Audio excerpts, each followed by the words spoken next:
informations en vrac sur la thématique de l'addictologie.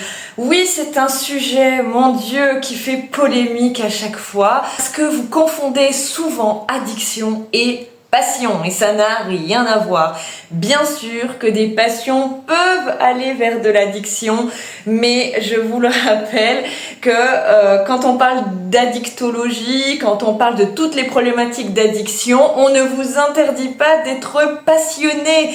Soyez un petit peu réfléchi, prenez du recul, parce qu'à chaque fois qu'on parle d'addiction, vous dites non, c'est une passion, c'est etc.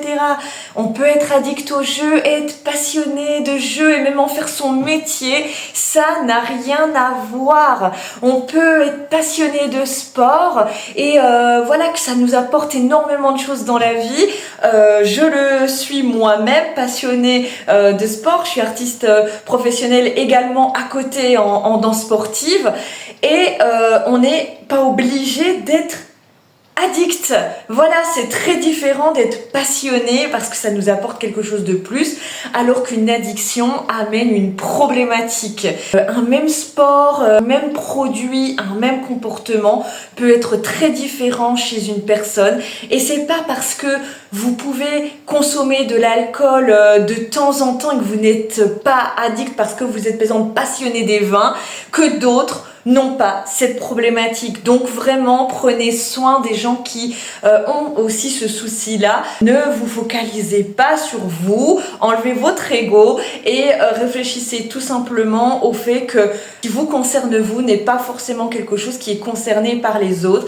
Et l'addiction, c'est une vraie problématique dans notre société. Beaucoup de personnes ont des problèmes d'addiction. Et si ça vous concerne pas, eh bien tant mieux. Soit vous changez simplement de chaîne, soit eh bien vous prenez des informations, vous regardez autour de vous et peut-être que vous pourrez aider des personnes qui ont cette problématique. D'accord ? Tout ne tourne pas autour de vous.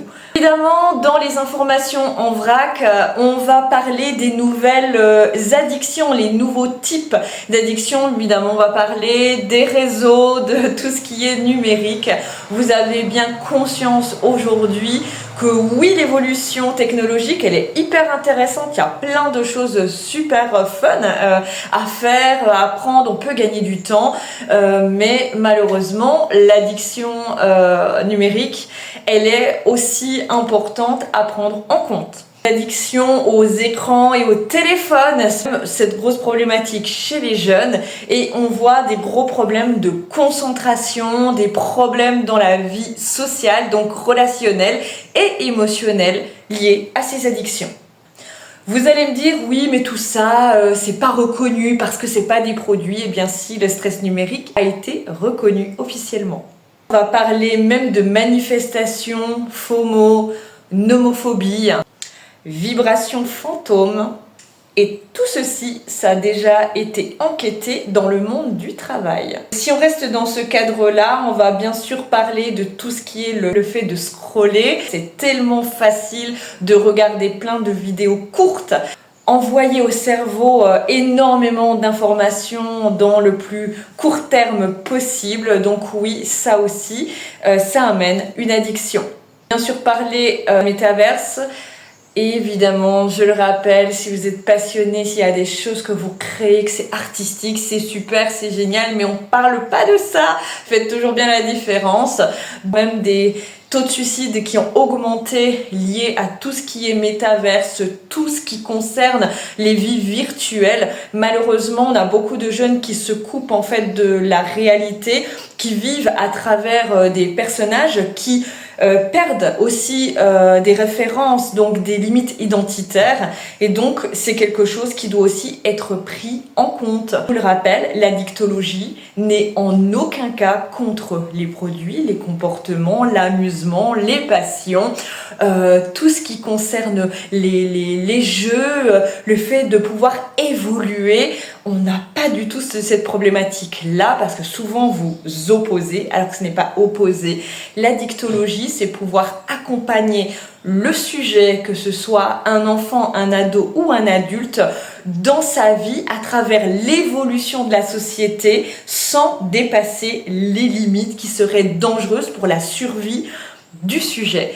Donc comme vous savez, les drogues ont beaucoup évolué. Alors aujourd'hui, est-ce que c'est parce qu'il y en a plus, est-ce qu'il y a plus de consommation, ou tout simplement parce qu'on en parle plus et que c'est beaucoup plus visible, beaucoup plus public? Peu importe finalement, c'est qu'aujourd'hui on a une problématique qui est là, qui est en augmentation, mais heureusement la science, les recherches, elles évoluent.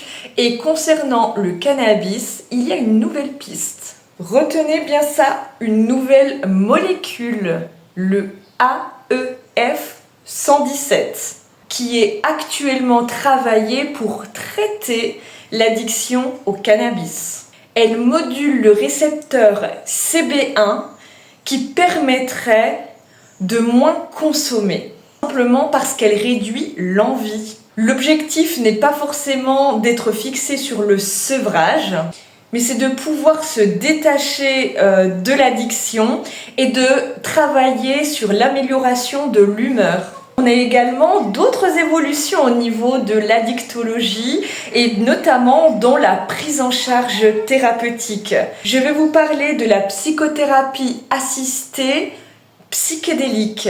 C'est une stimulation cérébrale non invasive et qui est travaillée avec l'intelligence artificielle.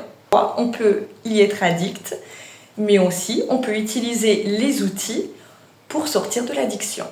À ce jour, nos approches en addictologie sont beaucoup plus empathiques, beaucoup plus personnalisées, plus immersives. Elles sont beaucoup moins agressives. Elles peuvent totalement s'adapter à la culture de la personne.